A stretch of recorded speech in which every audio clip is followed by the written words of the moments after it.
First of all, just give us an overview of the matchup coming up. Yeah, it's another great week to play college football. These are the opportunities that you kind of dream about when you're a kid growing up wanting to play college football. I think Washington Grizzly Stadium is one of the best stadiums. I'd say it's definitely top 5 on the West Coast, and anybody who tries to argue that doesn't know much about college football.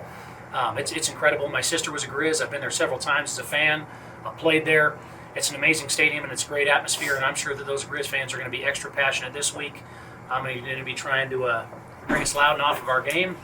We tried to do everything we could this week to prepare for that, but I don't know if you can ever actually totally prepare for it. So I think the best thing we can do is coaches is make sure we eliminate all doubt in the schematics and the techniques that are going to be required to be successful on Saturday, because we know it's going to be a tall task. I mean, hey, the Grizz, they were literally and figuratively the Lumberjacks poked the Bears. So I think it's probably the worst time to get somebody after a letdown. I know that they're way better than they showed last Saturday.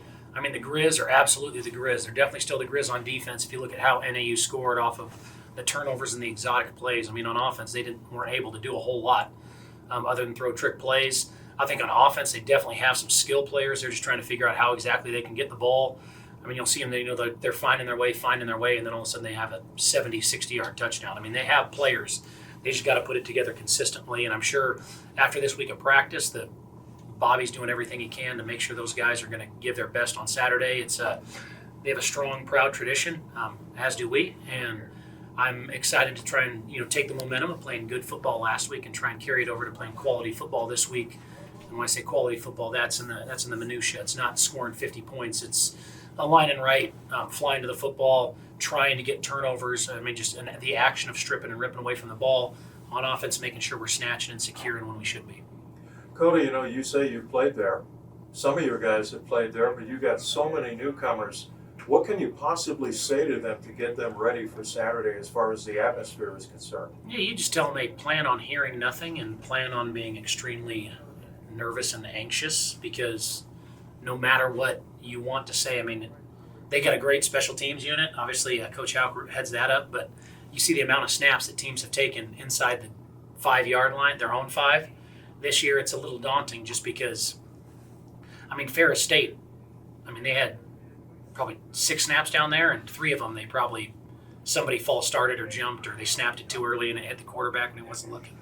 I mean, it's been incredible. They haven't had a safety yet this year, but both end zones are incredibly loud because one is the biggest end zone in the conference. The other one has the band right next to it. I mean, they do a really good job there, and they're so good on special teams. It just compounds that. You just tell the kids that you got to really try and focus on the details of everything that we're doing. So in these types of games, you try and limit the game plan from a schematic standpoint, just so the kids are worrying less about what they're doing and just being able to focus in on the snap count, the snap cues, their alignment, so they can go out and play good football. You guys are finally reaping the rewards from your effort with that win on Saturday, of course. How have you seen that confidence, manifest in practice this week? I think a lot of it is just, there's a little bit more confidence in what the kids are like, hey, okay, this does work, which I always laugh and say it's silly because nobody should be result-oriented, but kids are kids. And you always know in a program that's facing an uphill battle, one of your biggest opponents is always just going to be the esteem and the attitude of the team week in and week out. But the same thing, which I know we have not had a lot of wins in recent years, that, hey, you want to celebrate those wins. Those wins are really hard, but then at the same time realize that's a result of the process. And also, hey, your opponent's going to change every week, but your process cannot change, because you can play great football and lose a football game. You can play bad football and win a game. We're trying to produce consistent winning habits regardless of who our opponent is. Cody, I'm working on a piece about your receivers. Yeah. One of the top statistically in the conference. Give me your thoughts on your receiving group. Yeah, gosh, we got a lot of good ones. I say elite is. I've seen some elite receivers in this conference, and I don't know if we're there yet. But I would say one of the marks of an elite team and an elite player is consistency. And we're 4 games in, and just to see a couple of our guys play really well over the course of a couple games has been very promising. I think obviously Christian Fredrickson is a guy that you don't think much of when you show up. He does what he's supposed to do, and he does a good job. But just the attitude and the preparation that he has every day and the standard he has for himself and his knack for making plays and just playing tough, he doesn't get rattled at all. He's the same guy every day. So it gives the offense something to rely on, which is great. I think Shaden James is a guy who, when we got here, you knew, hey, that's why you play in a 10 personnel offense, because this kid could play a lot of places if you're 6 feet. The problem is he's not. But he'll get open. He runs great routes, and he'll catch the football, and that gives us an opportunity to pick up some yards in space. Like I've talked about, those quick underneath routes. It's just, I think, as you look at it, Chayton is a better slot receiver than you might be able to get an alternative consistently. So we want to use his skill set, and his catch and run ability is really important for us. I think, kind of next to that, we got a mix of three guys. You got Shane Daly, who's played a lot of football for Idaho State. He wasn't here in the spring, so he was gone. So he's been playing catch-up since fall camp. But he's a very smart guy who's experienced and confident. You can kind of see his experience show up periodically, which has been nice. And he'll get more opportunities as the year continues to go. Alfred Jordan can run, and he's got very strong hands when he trusts them. Love his leadership, love his attitude, love his competition, his innate competitiveness. That's great to have. And then you have Aaron Blancas, who has not caught as many balls. I mean, he's open more than anybody in America, and it's always just he's open, but he's second in the progression, and we force it to Freddie, and Freddie makes an amazing catch, or Freddie doesn't catch it. We should have thrown it to Aaron, but I think some of that's just continuing opportunity, and his opportunity will come because he does the right things. He's a guy that you have a lot of trust in. He's very consistent every day, and then you got Cyrus Wallace on the other side, obviously converted tight end, but he has a lot of natural ability. If you look at how he was used last year, he was utilized as kind of like a bigger slot receiver. He didn't block a whole lot, and he's just an amazing kid. He's the guy that when he's on tape, I actually said this week, he got one of our cultural awards that we give on Sundays last weekend just because he blocked his tail off last week on the perimeter, dropped one ball early in the game, and then came back and made a huge catch later in the game on our scoring drive that put us ahead. But, he lost his father last year during the season, has been through a lot. But he's one of the few guys I always say, hey, grab a Bengal and tell him you love him. And guys always say that. I try to guys, loving doesn't mean you have a crush on him. It doesn't mean you're physically attracted to that person.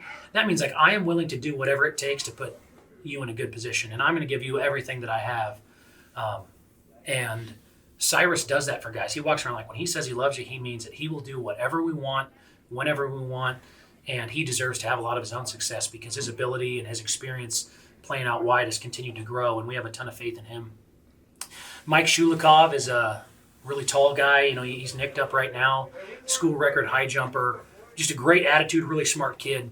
And he'll be interesting because he has NFL length measurables and ability, but he's been playing football for 3 weeks, 4 weeks for where we're at now, So he'll be jumping for Hillary in the spring and hopefully setting more school records. But Idaho State's had a strong tradition of track athletes being successful on the football field, so we'd be stupid not to let him do both.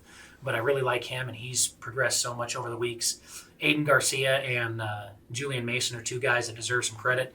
They're playing behind some more experienced guys, but they're really detailed. They're really high-effort guys, and guys that if we, we're down a few on the outside, they should be playing more, but when you have guys playing the way that our guys have played on the outside, then they're not going to get as many reps, but we trust them a lot, and they'll be there for us in every game and hopefully get an opportunity to shine. Coach, how about the injury situation for this week? Again, I know you won't go into specifics, but are things progressing the way you want them to, especially on that offensive line? Yeah, you say everybody's young, thin, and beat up. I mean, a couple of the offensive line, we're not going to get back, so we just got to adjust and be good with it. I think Jacob Angel's getting closer to being back. He's not going to be ready this week, but hopefully after the bye week he'll be able to go. Obviously, he has a ton of experience and helps us out. But Jordan Miller's been battling his tail off. He's been doing a really good job for us. All those guys, I mean, even the maturity of Alex Ramirez, and I know he missed the week because of his illness, but man, he's done a great job, and he's continued to push himself, which has elevated the play of all those guys. Injuries elsewhere, I think on offense we're okay. On defense, we had some positions that are really banged up, whether it's head injuries, shoulder injuries, thumb injuries. I mean, it's been tough on the back end. So we'll have some guys there playing that are young, but it's on us as coaches to continue to put the best players on the field, and that means we might utilize some other personnel groups, whether it's a 3-4 or 4-3, or just to try and compensate for the lack of healthy bodies available there. But when we are healthy there, I have a ton of confidence in those guys, and the guys have done a great job adjusting this week, and we'll make sure they're ready to play. Against Northern Colorado on Saturday, we saw Josh Alfred holding the ball on kickoffs on the tee. Yeah. People on Twitter were kind of asking why the Bengals were holding the ball in the dome. The Big Sky joked that Josh just likes being around the ball. So what was the purpose of having him hold the ball? Josh is a ball. So these are all great things. So, we this is probably more football stuff than you. We need to get better at on kickoffs. Just first couple weeks in the conference, just statistically, we were not good at all. And field position is important in winning football games because, roughly, I don't know what the stats say now, but the old adage is like, hey, 10 yards is a point. So if you start on the 20 versus the 30, if you start on the 30 5 times in a game, that's almost an extra touchdown that you're going to give up just from the likelihood of scoring. Well, we were not starting where we wanted to, so we were kind of thinking, hey, maybe we can sky kick it if we can't kick it out of the end zone, which Ross Bolger, as he's gotten more comfortable, he's a guy that showed up in training camp, and he's gotten better at kickoffs, and when we let him kick it deep, he kicks it out, which is great for us, but he's also got a ton of leg talent as far as ball placement, and so we try and, whether it's the sky kick or the deep kick, we try and maneuver it around. Well, there's actually there's a rule that you can have a holder hold the ball, which is fine when it's windy, but you can put that ball anywhere on the tee that you want. So when you have a holder hold the ball on the tee, you can get about an extra inch higher for the ball, which helps you get more lift, and it gives you about an extra half second of hang time when the guy on the knee holds it. So now everybody in the conference is going to know this, and they're probably going to do it too. But I love you, McLean, so I want to make sure I give you a good answer. But so you get when you hold it on the tee, you can hold it higher because you can put it in a different spot on the tee. So rather than holding it here, you can hold it up here, but it won't hold itself on top of the tee. But as long as you hold it and it's on the tee, you can get more lift. So that gives you more hang time, which gives you about 5 or 6 yards of extra cover, which you hope leads to less broken tackles and more fair catches. So sometimes we'll do it down there and he'll hold it, and sometimes he'll be there and look like he's holding it, and then he'll move because he's not actually holding it, and so they can't tell if you're kicking it deep or not. That's why. But Josh does love to be around the ball. Bobby made the comment in his press conference about ISU, and they were asking him about ISU. And as far as kicking, he said, and kicking, they do things different. That's all he said. Yeah. Well, I think Bobby's, because of the emphasis he's put on it and the ability that Montana's always had to recruit, they don't have to do things different because they're so dang good. Seriously, you look at, their punter, he's going to put it inside the 10 every time, awesome. And their kicker is going to kick it out of the end zone all the time. They haven't probably been as consistent with field goal kicking as they want this year, but they've always had the best specialist. That comes down to a talent piece. I think we have some good talent, but no one on our team from a specialist standpoint had played before this year, ever. So we got a guy that had never played football, 2 guys that had never played football before, and we got Thomas Kopcho, who backed up Hershey doing everything last year. So all those guys are brand new, and I think experience is a factor in everybody's success. And right now we're trying to build those successful experiences, but we got to find a way to compensate for what we got in the room, and those guys have done a great job at being a little bit more versatile than most people are asked to be. We talked about Montana's defense. What do they like to do schematically, and what are they really good at? Yeah, well, Montana on defense is always a pain, just because they do so many different fronts. The Giannicaro kid rocking the number 37 jersey. That guy, he's a problem. They're going to play with 3-3-5, similar to what they have done. They do a ton of movement games up front, which will be very difficult for us to pick up. But they just fly around to the ball so well. And regardless of whether they're winning or losing, the Grizz run to the football. Even was when Dante Olson was playing for him a couple of years back. How many years have they had the leading tackler in the conference? Part of it's their scheme of freeing up their middle linebackers and their middle safety to run around. But those guys run to the football. And they create a lot of movement up front, and they're so big and long that when those guys are moving, they're like Sasquatch is knocking over redwoods with offensive linemen. It's not small guys moving. It's a lot of big stuff moving, which it eliminates a lot of gaps just by one guy running through 2 of them. On the back end, they're a little bit different. You can definitely see that their DC kind of has a different vision for what they've done in the past. They're playing a little bit more man, and they forced a lot more interceptions, which is a problem. I think this Montana defense, more than most, will really get up there and challenge you.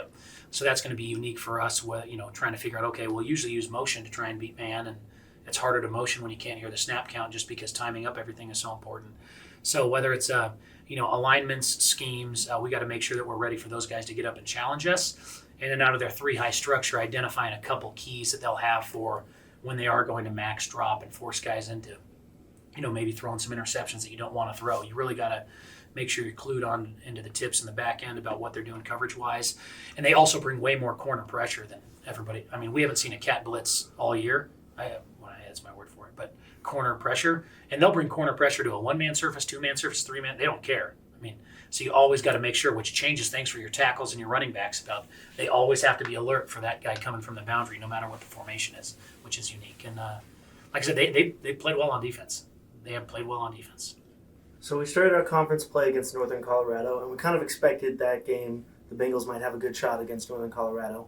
And so you end up starting out conference play 1-0. Montana starts out 0-1. So what do you think that kind of goes forward? How does that affect confidence for the team? Yeah, McLean, you're a wonderful man, but I'll tell you, I don't think that means anything. I mean, you look at, you play 8 conference games. This place is a gauntlet. It's like telling LSU, hey, you beat, there are some games in the SEC that are more winnable than others, but you aren't going to beat Vanderbilt in week 1 and think you're going to win the SEC. And I know, hey, trust me, whatever. We're Mississippi State. It's like we both got an uphill battle, so it's great to get a win, but there are a lot of other really hard games. You aren't going to win the conference going 1-7. So we got a lot more games that we got to wear 2 chin straps and buckle it up and make sure your knee pads are all the way down because you can be rock'em sock'em robots. So, 1-0 is nice, but like I said, you got to play 8 conference games, and no game has any bearing on the other one. And if you look at how the teams on our schedule are playing, it's going to be a fun opportunity for us to compete against the best.